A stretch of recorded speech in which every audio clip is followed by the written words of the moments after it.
My father could have been a great comedian, but he didn't believe that that was possible for him. And so he made a conservative choice.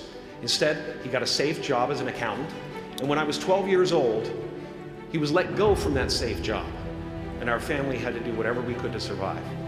I learned many great lessons from my father, not the least of which was that you can fail at what you don't want. So you might as well take a chance on doing what you love. It's not the only thing he taught me, though.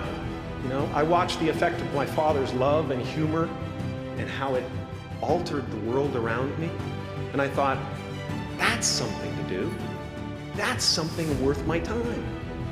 It wasn't long before I started acting up. You know, people would come over to the house and they'd be greeted by a 7-year-old throwing himself down a large flight of stairs. They would say, "What happened?"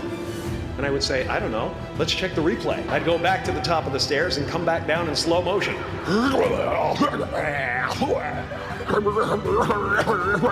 It was a very strange household. My father used to brag that I wasn't a ham, I was the whole pig.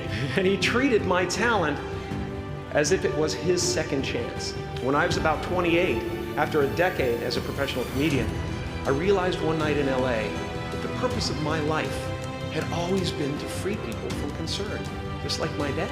And when I realized this, I dubbed my new devotion the Church of Freedom from Concern. The Church of FFC. And I dedicated myself to that ministry. What's yours? How will you serve the world? What do they need that your talent can provide? That's all you have to figure out. As someone who's done what you're about to go and do, I can tell you from experience, the effect you have on others is the most valuable currency there is. Because everything you gain in life will rot and fall apart, and all that will be left of you is what was in your heart.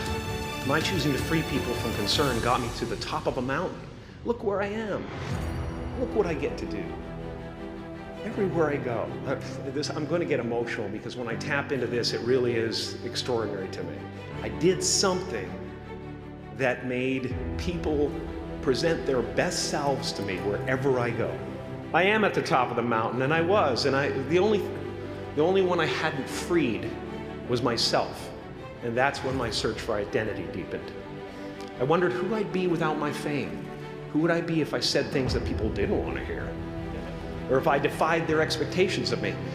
What if I showed up to the party without my Mardi Gras mask? But you guys are so ahead of the game. You already know who you are. And that peace that we're after lies somewhere beyond personality, beyond the perception of others, beyond invention and disguise, even beyond effort itself. You can join the game, fight the wars, play with form all you want, but to find real peace, you have to let the armor go. Your need for acceptance can make you invisible in this world. Don't let anything stand in the way of the light that shines through this form. Risk being seen in all of your glory.